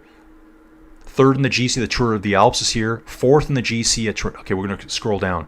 4th at the Giro this year, with a lot of strong finishes at the top there. Tour of the Alps, 3rd place. Tirreno Adriatico, 4th place. Okay, O Gran Camino's earlier. 1st place there. There was that year at the Giro where he had like 5 second places in a row. Not in a row, but 5 second places on stages. Never got a win. Oh, it's 4 right here. In 2023, he had 4 second place stage placings at the Giro d'Italia. 3rd in the GC at the Dauphiné last year. This guy's right there. He is, okay, this year he's 2nd in the individual time trial for Canada. Won the men's road race here in Canada. So I expect to see Derek do really well at the time trials. Hopefully his team can help him on the team time trial. Again, it's hard to say how he's going to do. I don't know what the rest of his supporting castmates are here. So have we gone through everyone? So we're unknown about Alpecin. I mean, who's Alpecin's GC rider? Does Alpecin have a GC rider? What's it? Yeah, dude, T. Royven, if Zukowski won a stage and his dad was here, yeah, I would lose my mind too. I would absolutely lose my mind. Like the fact that so I was thinking about that yesterday on my drive home from the hospital. I'm like, how did that dude know I was talking about his kid? Because it happened all at the same time. I bet you someone who watches this channel knows him somehow in Canada. Hey, there's this dude, this random idiot on YouTube talking about your son right now racing. Why don't you check it out? Because then he just appeared. I saw the name. I'm like, that name is too. That's too coincidental. I think I said it was his dad or his uncle, and it was his dad. So I thought that was probably the best thing that ever happened on the channel. T. Royven saying I should start a podcast. So, dude, when you say start a podcast, like just don't do video, or what do you want me to do? Guys, I'm always looking for ideas. At some point, Colin will be able to pay for more Montpelliers with my YouTube earnings. Okay, so... Okay, Movistar. Yep, sorry, dude. Let's go to Movistar. Thank you, Swoosh Kid. Okay, so over at Movistar here. Yep, we're always going to have a lot of Spanish riders, lots of Colombians. So it looks like this year they've got 2 Colombians. The rest are Spanish. And Michael Hessman, is he German? Yeah, he is German. So he's kind of the oddball in this group here. Young dude, 24. I don't know a lot about this guy. Pablo Castrillo, GC rider, climber, 35th at the San Sebastian Classic. I don't think Movistar really had a good Tour de France this year, but this guy can win stages at the Vuelta Espana. I think Movistar is going to be a stage hunting team this year, just with that lineup. Enric Mas, that was another one. Some of the mass media, whatever you want to call it, they have Enric Mas that he's going to be at the race. And I'm like, no, dude, he's not. Enric Mas had, I think, the surgery on some arteries in his legs. And I think it's something that might be kind of common in cyclists. I've seen this a lot. These arteries get pinched. I think it's kind of like thrombosis, I think, where they're swelling. It can be life-threatening, I believe. But it's basically the veins that are passing near their hips somewhere. They get constricted somehow. Okay, let's look. Didn't Castrillo win 2 stages last year? Dude, I think we were just looking at Pablo Castrillo. Yeah, right here. Yeah, he won 2 stages last year. 3rd GC Tour de Langkawi. I'm doing that race later this year, guys. 5th in the GC Tour of Slovenia. This guy's got some really good results. 35th at San Sebastian. Guys, that's the kind of race where most guys just pull out. If they're not doing good, they just leave that race. Likes to go on breakaways, this guy. You can see at the Tour de France. Wow. Guys, I can't believe I don't remember his name. Like right now, I don't remember him being in those breakaways to Hautacom. I'd have to go back and watch my own videos. Oh, I do remember this dude. 10th in the time trial. 10th in the time trial. That's what I do remember his name for that reason right there. Oh, and also, I thought he had a double last name. Is there a guy too, Zapater? Okay, maybe that's a teammate. Or Luis Aluar here, Colombian, 28 years old. Crow race. I think that's a race that's coming up too. National championships. This guy says looks like a well-rounded rider. Yeah. First at the individual time trial. Venezuelan. Yeah, I was kind of looking at the flag going, yeah, that's not Colombia. I think there's something else on there in his flag. First in the road race for Venezuela too. Nice finish at the Baloise Belgium Tour back in June. 7th place there.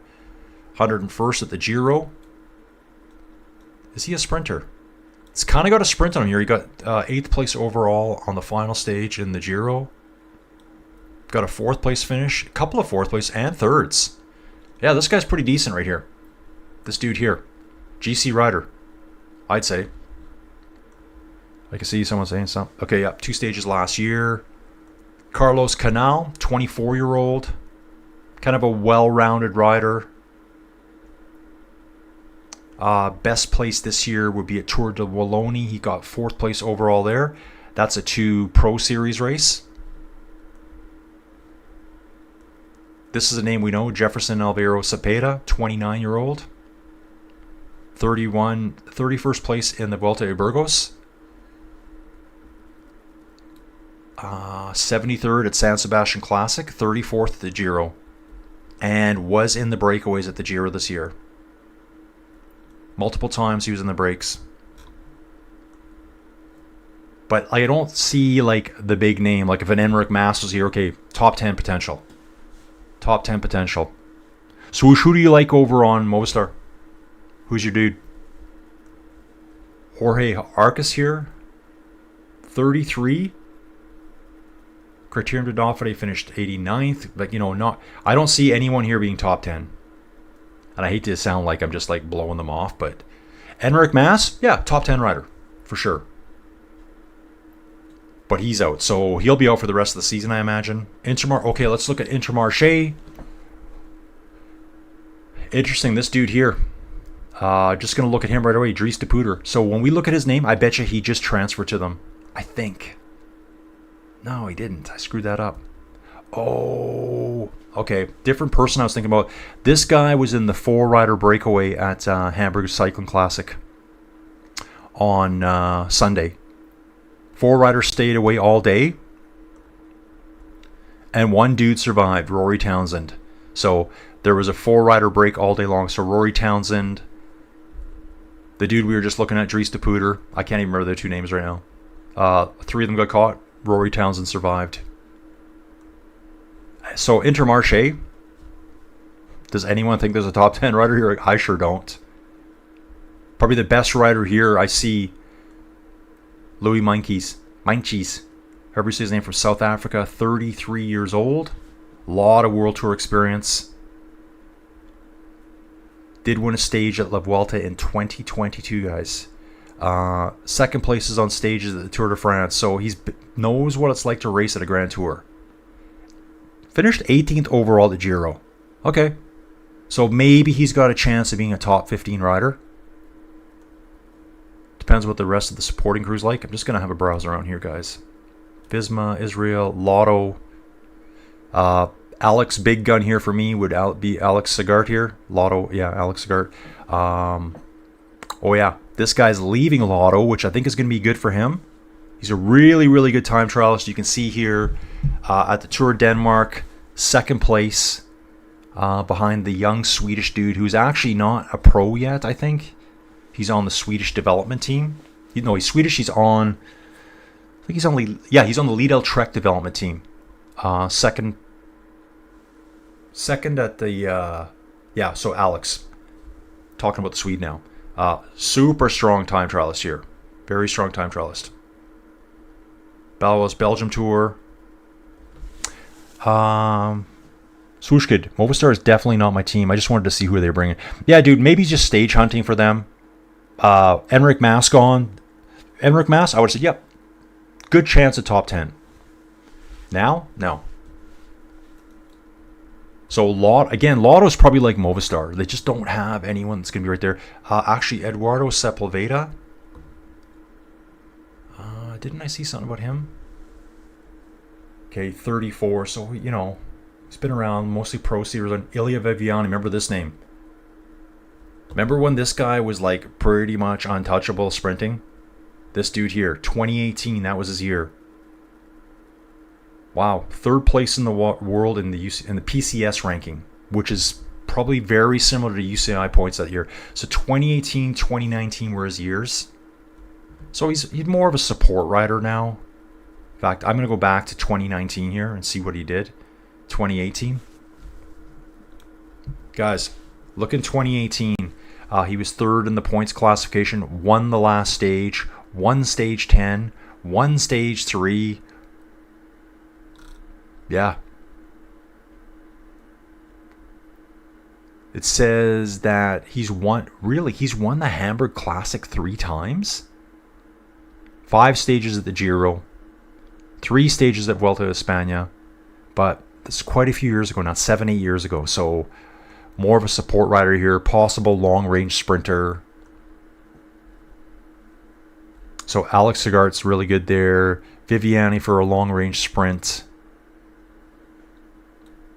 I think we covered them all, guys. Sergei Higuita there. Anyone I'm missing, guys? So let me just go again. If I just remember it off the top of my head. So, oh, man, huge mistake here by me. This dude, Felix Gall's here, guys. I saw him really early on. They've had his name here for quite a while. 5th place at the Tour de France. Here's another top 10 contender right here. So we've covered Jonas, Almeida, Ayuso, Felix Gall before I forget. They don't have all of his team here. This dude's really good too. Leo Bissot here. I watched him at Burgos. 3rd place overall. 4th on stage 1. Young gun. Super young gun. Did really well. He's here to support. This guy could be a GC guy in the future, I think. So Bissot, actually, that's pretty good. Nance Peters, I think he's got a lot of experience at Tour de France in the past. Haven't heard his name for quite a while. Didn't race Tour de France this year, but he has raced it. Yeah, there it is. He won a stage at the Tour de France in 2020, this dude right here. For decathlon. Sander de Pestel, Johannes Stone Mitte. Now, okay, what about Grenadiers? What about Ineos, guys? I can't believe I'm forgetting about Egan Bernal. So Bernal has said his dream, his goal is to get a Vuelta win. Is he a top 10 rider? Yes. Can he beat Ayuso, Almeida, and Jonas? Only if something goes real sideways for them. So they've got Bernal listed so far, Filippo Ganna, time trial, and TTT, and Michael Kwiatkowski here. Michael, Polish rider. He's been around forever too. 35 years old, guys. Won the World Championships in 2014. Trainer, so yeah, he had his best days here, 2018 to 2013, let's say, those 5 years there. But still, really, really good cyclist. So let's see who else they add to the list here before you start betting all your money away. Again, Bernal, definitely top 10. Yeah, I'm just trying to think of all of them here. So, yeah, Alpecen's not going to bring a GC rider, are they? Arkea, what can they bring? If Arkea doesn't have Kevin Volkel on, who do they have to bring? Arkea. Sprinters. I don't even know who they'd bring. It's hard to tell. I mean, there's going to be 2 other races starting this week that are going to conflict with the Vuelta. Yeah, so Fortunato, I think he could be top 10. Damiano Caruso, maybe in support of Antonio Tiberi. They might be able to pull something off here. Maybe top 15 ride. Felix Gall, top 10 rider. Groupama. We didn't really talk about these guys. Big riders here would be Guillaume Martin. I think he actually has a double name. He uses a double name when he's riding. Tour de France, 16th place overall. David Gaudu has been away for a little bit. And hasn't done a ton this year. Like 66 at the Giro. Getting better here. You know, this guy, when he first started, I thought, yeah, this could be a Tour de France winner right here. Wow, he's been here forever. He's been at Groupama since 2018. Insane. Is a very good climber. Remy Cavagna will be their TT. Oh, Stefan Kung. Stefan Kung is all TT specialist. So he'll be trying to win that stage for them. Do we have a top 10 rider for Groupama? I don't think so. We definitely do for Decathlon and Felix Gall. Ineos Grenadiers, top 10 rider could be Egan Bernal. Yeah, Don, you made it, dude. Vuelta preview. Guillaume Martin Guillonnet. I don't know why he's got that second last name now. Then over at Lidl Trek, Ciccone, top 10. He could be a top 10 rider very easy. Red Bull Bora Hansgrohe, Jai Hindley, or Giulio Pellizzari. Easily top 10 riders there. The dudes are in the house, Don. The dudes are in the house. And when we look at Soudal Quickstep, I don't think Landa will be top 10. I'm just going to... Here's my dark horse. Junior Lesurf, top 10. Junior Lesurf, top 10, guys. I've seen him climb. He knows how to ride the wheels. And actually... Yeah, it was Kian Uterbrechts, Team Visma Lisa bike rider, paced all the way to the front. Junior just sprinted past him earlier. I think that was stage 3. And on the final stage, he got dropped by Kian Uterbrechts, came back. Yeah, I thought it was his wife's name. So they kind of do that. Where's he from? I thought he was French. He is French. Okay, so they do that there too, okay? Yeah, we don't do that here.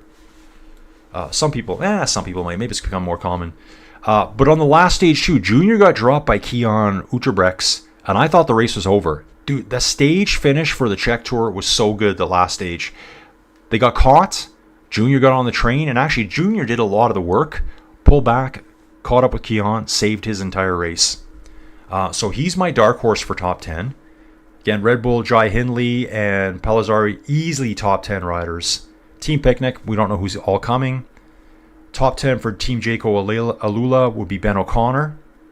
Could Eddie Denbar top 10?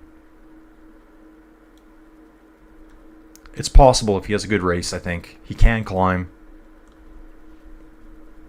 Top 10, Jonas. Oh, God. Guys, look at Visma. Top 10, Jonas, Sepp Kuss, Jorgensen. I'm going to throw, those 3 for sure. Maybe Ben Tullett. What has Ben done this year? Tour of Norway. Still developing, 23 years old. He is a climber. Kind of a good all-rounder, too. He's got a TT under him. He can climb. He's good in the hills. He's got 0 sprint. That's okay. You don't need it. You do not need it for this race. So Team Visma has probably 3 top 10 riders. UAE has minimum of 2 top 10 riders. Could you throw Marc Soler into the top 10? He's won 3 stages at La Vuelta. GC Vuelta Asturias, which is another race in Spain. Buchmann for GC. T. Royven here. That's Emmanuel Buchmann, isn't it? But where is he? Cofidis. Which we barely talked about because usually they bring a strange team. Let's see what they got. I'm going to go through Cofidis quick just so I know them, because I don't really know Cofidis at all. I don't think many people do. Simon Carr here. Climber. Okay, that's a good start, although he is 66 kilograms. Some of these hills are going to be really steep. I'm not sure if that's the exact kind of climbing, but good support rider. Stanislav Anielkowski, Polish rider, sprinter. Okay, so they're going to bring him for sprints. Brian Cocard for sprints. 33 years old. I feel like I've been watching this guy my entire lifetime. And he's always there. 14th at Hamburg Classics. Tour de France, he didn't finish. Oh, he didn't start for Super Banyas. Oh, you remember? He broke his fingers. He hit something. I think he hit a fan or something on the side of the road and broke a couple fingers. Yeah, Don Campenarts, Koos, Jorgensen, Zingel. They'll be good for Jonas. So Cofidis has also got Brian Cocard, Jesus Herrada. Okay, I knew you know this name. 35 years old, 3-time stage winner at Vuelta Espana. GC at the Tour of Luxembourg. That race is coming up down the road, guys. So he can win stages. Oliver Knight, 24-year-old, Great Britain. Okay, this dude's got a nice TT on him. Kind of a well-rounded rider. Tour of Wallonie got 3rd place overall, so he's got some confidence behind him. He won a stage there as well. Criterium de Dauphiné, he didn't finish. Then he's doing a lot of Pro Series races. One-day races at 0.1 level. Okay. So probably more of a junior rider here. Yeah, Cofidis. Emmanuel Buchmann. 32 years old. Finished 30th at the Tour de France. Can he finish top 10? It's possible, I guess. That would be their GC rider for sure. That's their best GC rider. 30th at the Tour de France. 11th at the Criterium de Dauphiné. It's kind of like, I hate to pick on teams, but this guy should maybe be on a different team. Oh, he was at Red Bull. Yeah, that's right. He was at Red Bull. Forever. So he's only just came to Cofidis. This is probably Red Bull shuffling people around, knowing that they've got a team stacked with riders now. So they got rid of him. Pulled in Remco. Now they got Pellizzari getting ready to take over GC. Guys, I think I've covered everyone. Anyone that I think we should cover. Like, I mean, Lotto's there for stages. Burgos is going to be there for stages. Caja for stages. Okay, Derek G, top 10. So Israel's got a top 10 rider. UAE's got 2 of them. Visma's got 3 of them. Team Jayco's got 1 of them. Picnic, we don't know yet. Red Bull has 1, 2 riders anyway for GC. Soudal, 1, maybe 2 so far. Landa could maybe pull out a top 10. Maybe, if he's back on form. Movistar. Stage wins. Trek. Ciccone could be right there. Yeah, Ciccone's probably their best hope for top 10. Ineos, top 10 rider. Intermarché. No. Groupama. Probably not. Decathlon, yes. Bahrain could as well. Cofidis probably no. Astana will have a top 10 rider. Alpecin, I don't think will. Anyways, guys, I think that's it for my little quick preview. So let's start thinking about La Vuelta. Guys, I've already got the thumbnails are all made. Joey Jojo made me all the thumbnails, so they're all ready to go. I'll start queuing these things up. So we're going to be doing it so that we will see the general race tracker. Remember when I used to do this at Tour de France? You know, I'd open up a stage. I'd go, it would say live. I click on it and I can see the location. I will also have Biketerra for it, and I'll also have Pro Cycling Stats. So I'll probably be using multiple machines again somehow to do all that. Guys, I don't even know how long we've been going. I have no idea how long we've been going right now. I don't know what time it is. Oh, wow. Too long. So I've been going like an hour and 40 minutes, it looks like. Woo. Yeah, hour and 40 minutes, something like that. Okay, guys, that's all I wanted to do today. Just let's get thinking about it. Let's talk about it. Word on the street, Wanaus has a higher VO2 max than Taddy. We will see. Oh, yeah, so I'm listening to Wheelman right now. It's a book. It's like the biggest deep depth dive into Lance. Oh, I said I was going to talk about Lance. So they said his first VO2 max test, like when he was a teen, like late teens, before he was really identified as a cyclist, his VO2 max was 79.5. I did some research. They say basically through training, you can only increase your VO2 max from like 5 to 20% max. So if you're walking around like an average human being with a 45 VO2 max, you're never going to get to 80. It's not humanly possible. So they are genetically gifted. They're at an advantage. So if you're into cycling, you're like, why can't I have that VO2? You're never going to. Getting pumped up. Thanks for the preview. Yeah, dude, swoosh. Thanks for being here, man. No, Dawn, they just haven't filled it out yet. Yeah, they haven't filled it out yet. Yeah, so in this book, though, Lance, so Wheelman, guys. I think it's got two authors' names. You know, like for Lance, I don't even care that he did the drugs. I don't care. It doesn't even faze me because 99.8% of them did it. If you hate Lance Armstrong because he did drugs, you might as well hate everyone that's in the back end or the management of the World Tour right now, because they're all there. They're all there. All the managers, all the DSs, all the probably the Swan years. Well, maybe some of them were riders. But everyone that's there worked in that environment and they knew about it. Maybe some didn't. Maybe the cooks didn't know. I don't know. But the doctors, they would have all known about it, and they're all still employed. And there's all sorts of dudes all over commentating and getting paid to commentate that were all dopers. Like, you pretty much got to hate all of them then. I don't hate Lance for doping. I hate him because he's just a douche. He was a total douche to people. Like, his first coach was even saying, like, he basically bully other riders. Like, just mentally bully them all the time. One of the first dudes that ever helped him out, Lance got some money from doing triathlons, I think it was, or a stipend for racing. So he got himself a new IROC, but he couldn't put it in his name. Lance was speeding everywhere, ran from the cops one night, ditched the car, ran for his life. Obviously, the cops couldn't catch him because his cardio was so good, even then. The poor dude who ran a bike shop, apparently, had the cops show up in the middle of the night with guns drawn on him. And it's like, Lance, at that point, they just never talked again. Lance just said, screw you, I'm on my own way. When Tyler Hamilton, I know this from other stuff, when Tyler Hamilton beat him in a race, maybe it was a time trial, he went and reported him to the UCI. Oh, this guy's doping.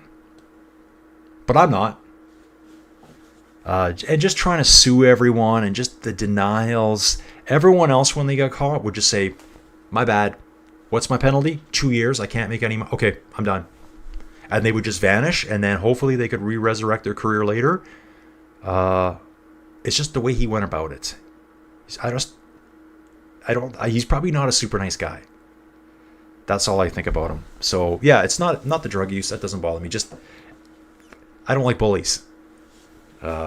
Anyways, guys, I'm going to end it there. Hope we had a bit of fun today. It's going to be a lot more exciting when we got some racing to watch. I will be doing race coverage tomorrow, so if you guys want to get up early and join me, just keep kind of my channel going and keep me in the flow of things. I think every time I take time off from doing this, it's hard for me to get back into it.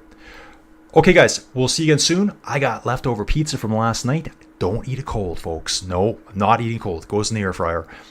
And then I'm just going to chill out on the couch.